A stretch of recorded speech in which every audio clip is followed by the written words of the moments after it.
Good evening അച്ഛേ. ഇപ്പോഴും നമ്മോടൊപ്പമുള്ള കേരളത്തിൻ്റെ ജനകീയനായ ഒരു ഗാനരചയിതാവാണ് ബ്രദർ ചാൾസ് ജോൺ. വളരെ സ്നേഹത്തോടെ അദ്ദേഹത്തെ ഈ പ്രോഗ്രാമിലേക്ക് സ്വാഗതം ചെയ്യുകയാണ്. ഒരുപക്ഷെ നിങ്ങളുടെ മനസ്സിൽ പൊന്തി വന്നിട്ടുള്ള പല സംശയങ്ങളുമാണ് ഞാൻ നിങ്ങളുടെ ഒരു പ്രതിനിധി എന്നുള്ള നിലയിൽ ഇവിടെ നിന്ന് അദ്ദേഹത്തോട് ചോദിക്കാൻ പോകുന്നത്. ഒരു മിനിറ്റിൽ താങ്കളുടെ കുടുംബ പശ്ചാത്തലം ഒന്ന് പറഞ്ഞിട്ട് നമുക്ക് ഗാനങ്ങളിലേക്ക് പ്രവേശിക്കാം. വീട് എവിടെയാണ്, കുടുംബം, ഫാമിലി, മക്കൾ ഒക്കെ? എൻ്റെ സ്വദേശം റാന്നിയാണ്. എൻ്റെ മാതാപിതാക്കന്മാർ രണ്ടുപേരും നിത്യതയിൽ വിശ്രമിക്കുന്നു. അവരുടെ ഏക മകനാണ് ഞാൻ. എനിക്ക് 3 സഹോദരിമാർ ഉണ്ട്.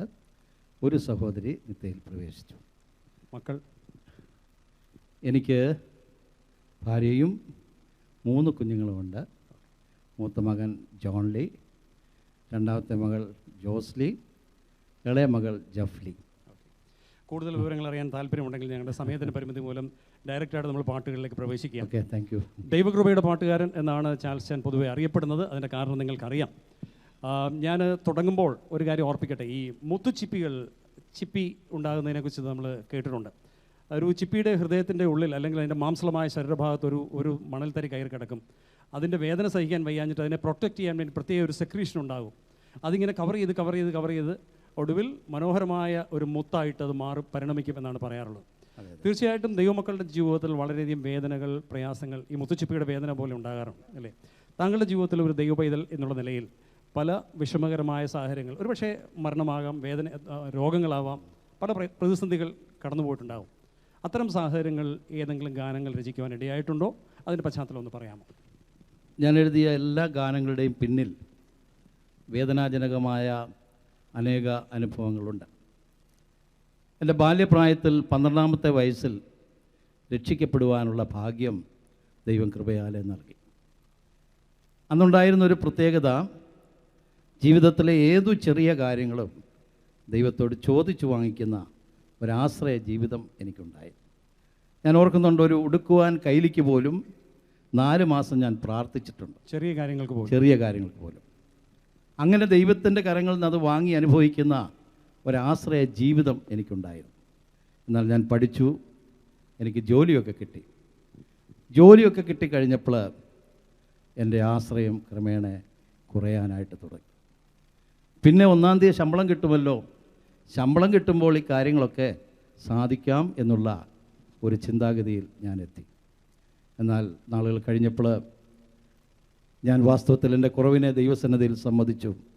കർത്താവേ, ഒരു കാലഘട്ടത്തിൽ ഏത് ചെറിയ കാര്യങ്ങളും ദൈവത്തോട് ചോദിച്ചു വാങ്ങിക്കുന്ന ഒരാശ്രയ ജീവിതം എനിക്കുണ്ടായിരുന്നു. ഇന്ന് അതെനിക്കില്ലല്ലോ. എനിക്ക് ആശ്രയ ജീവിതത്തിലേക്ക് മടങ്ങി വരണം എന്ന് അനുതാപത്തോടെ ഞാൻ ദൈവത്തോട് പ്രാർത്ഥിക്കുവാനായിട്ടിടയായി. അങ്ങനെ പ്രാർത്ഥിച്ച് ഒരാഴ്ച കഴിഞ്ഞപ്പോൾ ചെങ്ങന്നൂർക്കടുത്ത് എണ്ണക്കാടെന്ന് പറയുന്ന സ്ഥലത്ത് ഞാനൊരു കൺവെൻഷനിൽ പ്രസംഗിച്ചുകൊണ്ടിരിക്കുക. ആ പ്രസംഗം കഴിഞ്ഞ് ഇറങ്ങിയപ്പോൾ ഒരു സഹോദരൻ എന്നോട് വന്ന് പറഞ്ഞു, ബ്രദറെ, മൂത്ത മകൻ ജോൺലിക്ക് 2 വയസ്സേ പ്രായമുണ്ടായിരുന്നുള്ളൂ, വളരെ അത്യാസന്നമായ നിലയിൽ തിരുവല്ല ICUവിൽ ആക്കിയിരിക്കുക, വേഗം അങ്ങോട്ട് വരണം എന്നോട് പറഞ്ഞു. അന്ന് രാത്രി യോഗം കഴിഞ്ഞ് ഞാൻ മെഡിക്കൽ മിഷൻ ഹോസ്പിറ്റലിലേക്ക് വന്നു. അവിടെ വന്നപ്പോൾ ഈ കുഞ്ഞ് വളരെ അത്യാസന്നമായ നിലയിൽ ഗ്യാസ്ട്രോ എൻഡൈറ്റിസ് ബാധിച്ച് അവിടെ ICUവിൽ അഡ്മിറ്റ് ചെയ്തിരിക്കുകയാണ്. ഐസിയുലാണ്. ഞാനും എൻ്റെ വൈഫും ഞങ്ങൾ ആ ICUവിൻ്റെ വെളിയിൽ നിൽക്കുകയാണ്. ഇനി അടുത്ത നിമിഷം എന്താണ് സംഭവിക്കാൻ പോകുന്നത് ഞങ്ങൾക്ക് അറിഞ്ഞുകൂടാ. എങ്കിലും ദൈവത്തിലുള്ള വലിയ ആശ്രയത്തോടും ധൈര്യത്തോടും കൂടി ആ ICUവിൻ്റെ മുന്നിൽ ഇങ്ങനെ ഇരുന്ന് ഉറങ്ങാൻ ഞാൻ ആഗ്രഹിച്ചെങ്കിലും ഉറക്കം വന്നില്ല. അവിടെ കിടന്ന ഒരു തുണ്ട് പേപ്പർ ഞാൻ എടുത്തിട്ട് അതിലിങ്ങനെ എഴുതി. ആദ്യം എഴുതി, മനോവേദന ഫലശോധന മമ ജീവിത പാതയിൽ മാറാതേറിടുമ്പോൾ ആത്മനാഥനവൻ മാറിൽ ചാരി ഞാൻ ആശ്വസിക്കും. ആ ട്യൂണ് പോലും എൻ്റെ ഹൃദയത്തിൽ അന്നേരമുണ്ടായ ട്യൂണാണ്. പിറ്റേ ദിവസം രാവിലെ ആ ഹെഡ് നേഴ്സ് വിളിച്ച് പറഞ്ഞു, കുഞ്ഞിന് വളരെ സൗഖ്യമുണ്ടായി. പ്രിയപ്പെട്ടവരെ, ഞാൻ ചുരുക്കി പറയട്ടെ, ഒരാഴ്ച കഴിഞ്ഞ് ജോൺലി ഒരുമിച്ച് വളരെ സന്തോഷത്തോടെ വീട്ടിലേക്ക് പോകാനായിട്ട് കഴിഞ്ഞു. അതിനുശേഷമാണ് എത്ര നല്ലവൻ, മതിയായവൻ എന്നുള്ള അടികൾ ഞാൻ എഴുതിയത്. അപ്പോൾ ഞാൻ അന്ന് തലയാഴ്ച പ്രാർത്ഥിച്ചത്, കർത്താവേ, നിന്നിൽ ആശ്രയിക്കുവാൻ എനിക്കിടയാകണം. ദൈവം എന്നെ ആശ്രയിപ്പാൻ പഠിപ്പിച്ചു. കുഞ്ഞെ, നിൻ്റെ കഴിവോ പണമോ ഇത്രയേ ഉള്ളൂ എന്ന് ദൈവം എന്നെ പഠിപ്പിച്ചതുകൊണ്ടാണ് ഞാൻ എഴുതിയത്. ദൈവകൃപയിൽ ഞാൻ പ്രാർത്ഥനയ്ക്ക് ഉടനെ കിട്ടിയൊരു മറുപടിയാണ്. നമുക്ക് ആശ്രയിക്കുവാൻ ദൈവത്തിൻ്റെ കൃപ മാത്രമേ ഉള്ളൂ. ജോൺ ലിയുടെ ജീവിതത്തോടുള്ള ബന്ധത്തിലാണ്, രോഗത്തോടുള്ള ബന്ധത്തിലാണ് ആ ഗാനം കേട്ടത്. അതുകൊണ്ട് നമുക്ക് ആ പാട്ട് പാടാൻ ജോൺ ലിയെ തന്നെ വിളിക്കാം. ജോൺ ലി,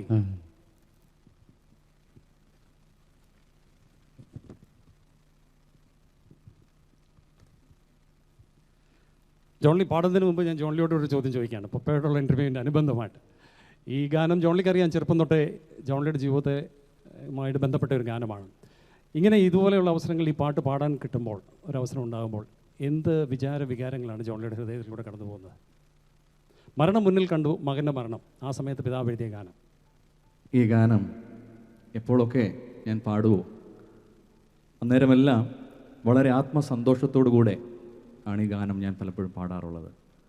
ഈ പിതാവിൻ്റെ മകനായി ജനിക്കാൻ കഴിഞ്ഞതിൻ്റെ സന്തോഷം, അനേകർക്ക് ആശ്വാസം നൽകിയ ഗാനം, അത് വീണ്ടും ഞാൻ പാടുമ്പോൾ ആ നിലയിൽ കേൾക്കുന്നവർക്കും ഇത് ആശ്വാസം ലഭിക്കുന്നു എന്നുള്ളത് അനുഭവിച്ചറിയുവാൻ ഇടയായിട്ടുണ്ട്. Thank you. Why don't let's give him a big hand to begin with.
അവൻ വഴികളെ ഞാൻ അറിഞ്ഞ് അനുഗമിച്ചിടും അവരുടെ ചുവടുകളെ, അനുഗമിച്ചിടും അവരുടെ ചുവടുകളെ.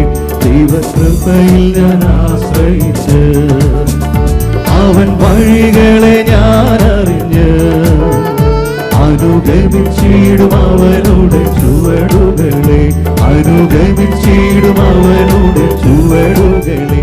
ദൈവകൃപയിൽ ഞാൻ ആശ്രയിച്ച്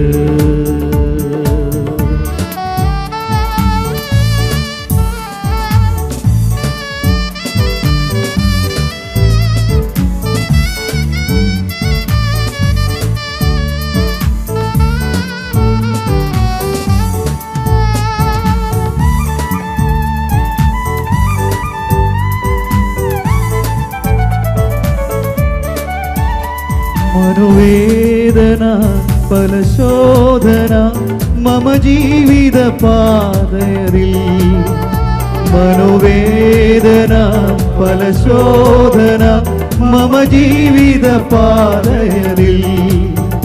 മാറാതേറിടുമ്പോ ആത്മനാഥനവൻ മാറിൽ ചാരി ഞാൻ ആശ്വസിക്കും.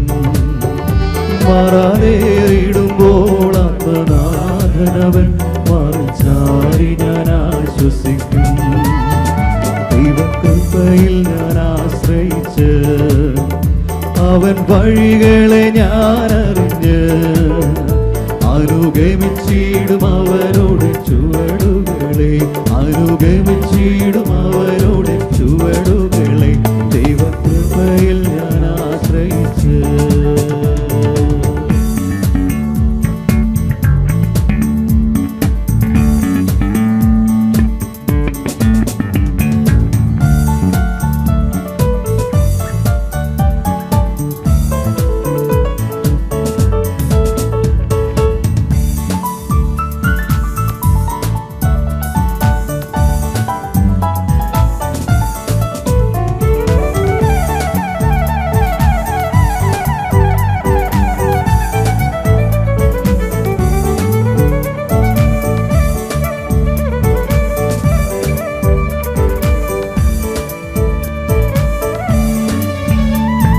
നല്ലവൻ മതിയായവൻ എന്നെ കരുതുന്ന കർത്തനവൻ. എത്ര നല്ലവൻ മതിയായവൻ എന്നെ കരുതുന്ന കർത്തനവൻ. എന്റെ ആവശ്യങ്ങളെല്ലാം അറിഞ്ഞിടുന്ന ഏറ്റവും അടുത്ത സഹായകൻ. എന്റെ ആവശ്യങ്ങൾ